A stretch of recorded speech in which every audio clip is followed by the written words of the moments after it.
जय हिंद दोस्तों। आज की इस वीडियो में मैं आपको डॉक्टर भीमराव अंबेडकर की स्ट्रगल्स बताने की कोशिश करूंगा। आखिर कैसे इतने गरीब घर से बिलोंग करने वाले अंबेडकर ने लंदन जाके इतनी वैल्यूएबल डिग्रियां प्राप्त की।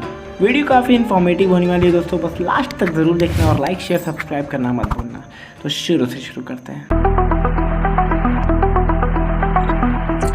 14 अप्रैल 1891 को माऊ नामक गांव में भीमाबाई और रामजी मालोजी सकपाल से उनका 14वां बच्चा हुआ, जिन्हें हम डॉक्टर भीमराव अंबेडकर के नाम से जानते हैं। और इनके पिता एक आर्मी ऑफिसर थे, लेकिन 1894 में रामजी आर्मी ऑफिसर से रिटायर हो जाते हैं और माऊ से अपनी पूरी फैमिली के साथ डपोली चल जाते हैं। दोस्तों ओरिजिनली ये यहीं से बिलोंग करते थे। फिर 5 साल की उम्र में भीम की एडमिशन स्कूल में कराई जाती है, लेकिन इतने बड़े परिवार को सिर्फ एक आर्मी पेंशन से संभालना मुश्किल था और इसीलिए राम जी ने सतारा में जॉब ज्वाइन करने का सोचा और अपने फैमिली के साथ शिफ्ट हो गए।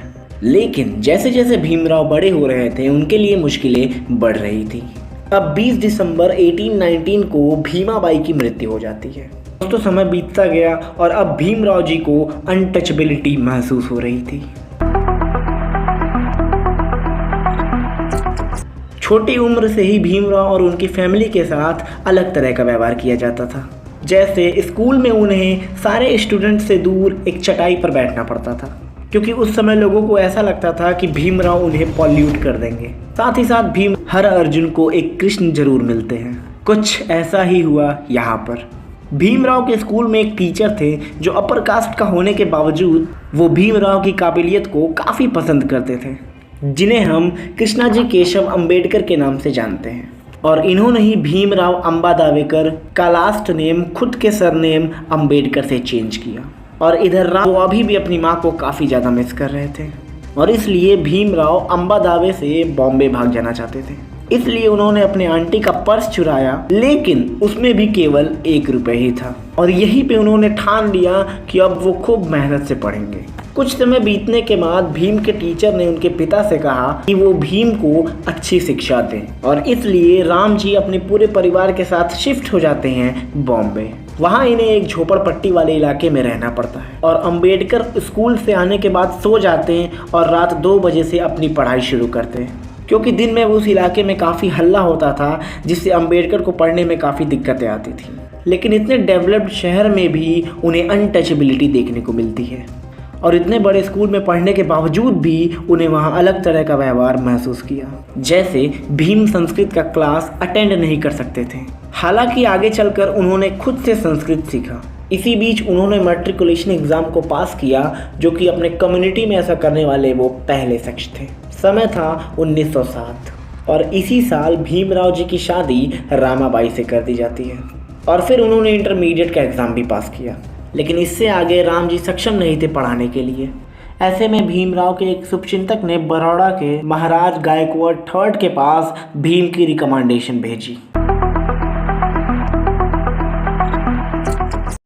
और साहू महाराज ने भीमराव को मंथली स्कॉलरशिप प्रोवाइड की और 1912 में भीमराव जी ने अपना BA कंप्लीट किया बॉम्बे यूनिवर्सिटी से और उसके बाद सिविल सर्विस में उन्हें एक जॉब मिलती है। लेकिन सिर्फ 2 हफ्ते बाद उन्हें बॉम्बे अपने घर वापस जाना पड़ा, क्योंकि उनके पिता की तबीयत काफ़ी ख़राब थी। और 2 फरवरी 1913 को भीमराव के पिता राम जी स्वर्ग सिधार गए। फिर कुछ समय बाद 1913 में ही भीमराव गायकवाड़ III की एक स्कीम के द्वारा न्यूयॉर्क चल जाते हैं, लेकिन उन्हें एक एग्रीमेंट भी साइन करना पड़ा था और 1915 में कोलंबिया यूनिवर्सिटी से MA पास किया और अगले ही साल अपना PhD थीसिस भी कंप्लीट किया। इसके बाद वो कोलंबिया से लंदन LSE चले जाते हैं, लेकिन स्कॉलरशिप एक्सपायर होने की वजह से उन्हें इंडिया वापस आना पड़ा। और दोस्तों इतनी पढ़ाई पढ़ने के बाद भीमराव अब डॉक्टर भीमराव अंबेडकर बन चुके थे, लेकिन इंडिया में उनके इस नॉलेज की कोई वैल्यू नहीं होती है। उनके सर्वेंट भी उन्हें अनटचेबल समझते थे और बड़ौदा में हुए एक हादसे से उन्हें बॉम्बे वापस जाना पड़ा और वहाँ पे उन्होंने एक इन्वेस्टमेंट का बिजनेस स्टार्ट किया, लेकिन लोअर कास्ट का होने की वजह से वो भी नहीं चला। इतना कुछ झेलने के बाद अब भीमराव जी ने ठान लिया कि वो जातिवाद को खत्म कर देंगे।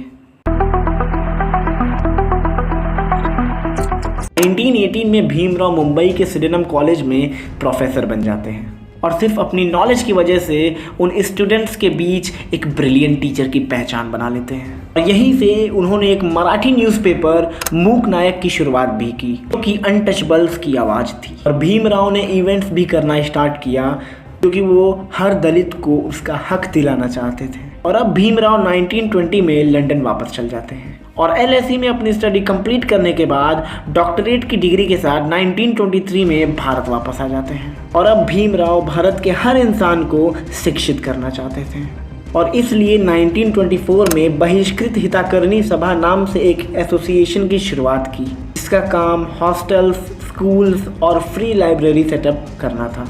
इसके बाद 1927 में महान सत्याग्रह या राउंड टेबल कॉन्फ्रेंस में भाग लेना हो, यहाँ तक कि कॉन्स्टिट्यूएंट असेंबली में दलित राइट्स को उठाना हो।